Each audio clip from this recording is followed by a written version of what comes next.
Just started again on the putting the race bike back together. We have got a couple of problems. One being the wiring for the coils. Been extended and they've not followed the colours through, so I need to double check that. In fact, I'm going to probably take that apart, as I won't be using the original coils. I can be converting it to stick coils, which I've ordered.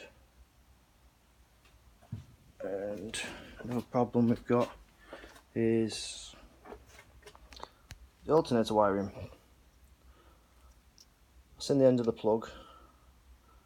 As you can tell, spare connectors have moved over. Look to the back of it, and it was obviously got really hot. Undone all this tape, because it was taped up like that, hanging out, and found this. Now, I was told it was running with the generator and it wasn't total loss, but I think it might have been. So I'll have to repair that plug if I want to keep running with the generator. But I've been tempted running total loss just to see what it's like around the track. I know a lot of people don't like it just because it's not worth risking. But I've got a race engine here which did run total loss, so it's got a modified flywheel in there, so I might be taking that out. This bottom end went bang, and if you see the plane, that big end, I've got a complete motor spare for bits, so I might be running total loss on it. I'll have a think about it and decide. Just doing a few bits where I've got a half an hour to spare. See, I've drained the oil, pretty clean oil that come out of it. Fitted a drilled sump plug so it can be lock wired. Also removed the oil cooler, as you can see. Fitted, I don't know if you can see very well there, two blanked off fittings that I had from the other engine. I would like to run the oil cooler, but you can't on these. When you fit the kit box, you have to drop the rad, so when you put the fairings on, there's no room for the oil cooler, so we have to do away with it. The other bike's been fine without it. Just carry on doing a few bits. Gonna do the exhaust studs next. We were missing the nuts, so while I was ordering the nuts, I thought I may as well order some new studs as well. Some stainless ones. Got two sets. One for this and one for that one. Got the exhaust coming off that shortly. I'll get on with it and get some more stuff done. I'm going to start getting these studs out. In case anybody was wondering how you get them out. Got two nuts on there. Just going to tighten the nuts up against each other.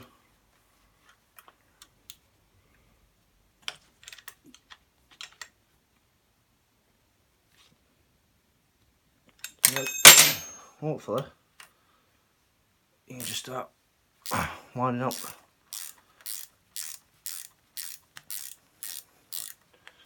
They don't always come out this easy.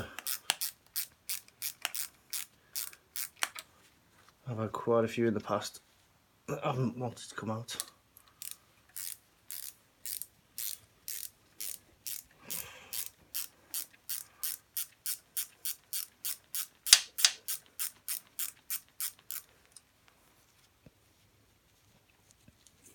There you go, studs out, easy enough. Do that another 7 times and put the new ones in.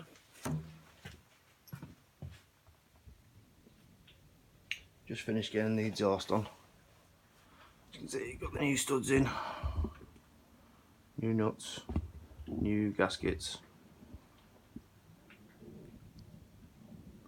Just swapping the spark plugs over at the moment. Going from these split fire ones,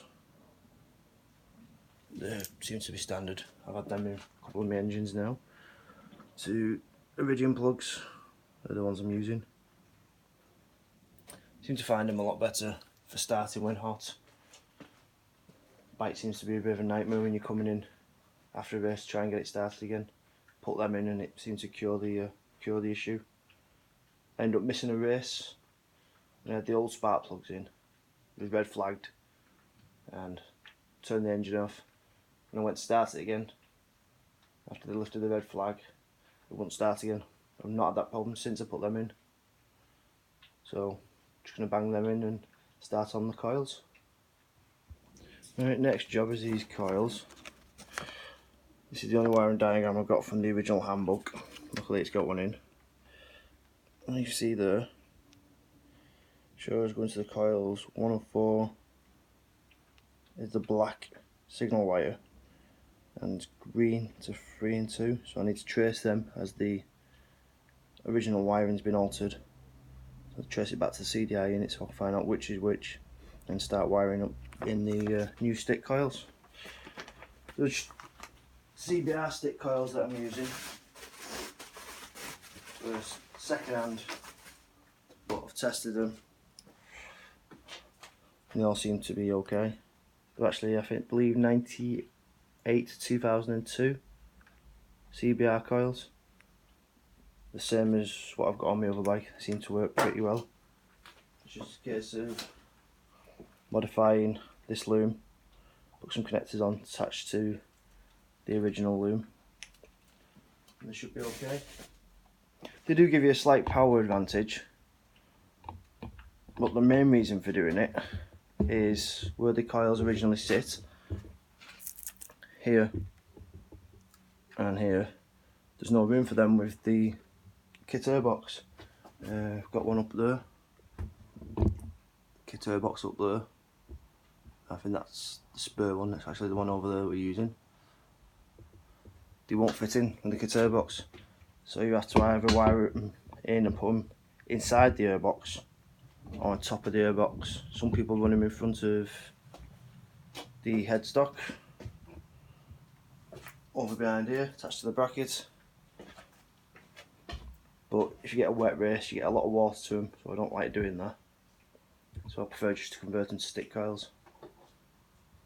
I'm going to start converting them now, hopefully. Let's trace these wires.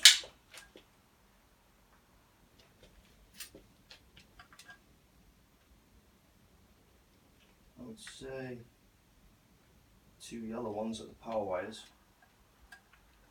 So we're going to go this one.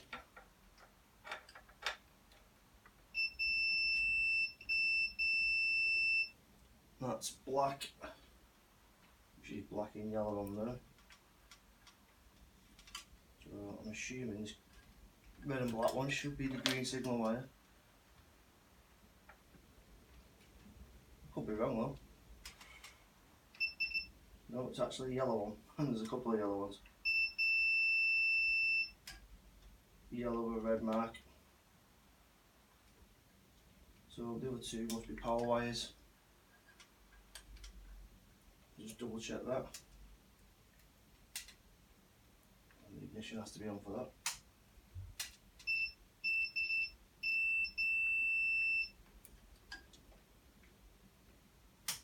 Yeah, we'll just double check them ones again. Green.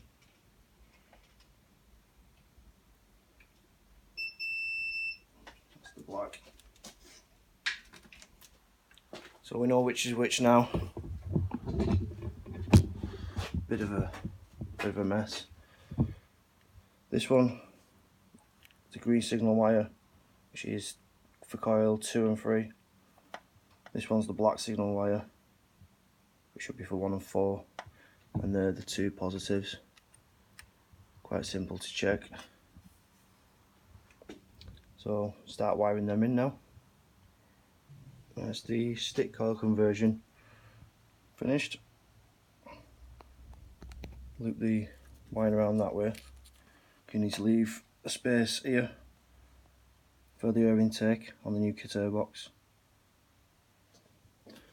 which I'm going to start getting on in a minute. And it won't be long when I can find the time till she's running. Hopefully I'll have a video soon in the next couple of days.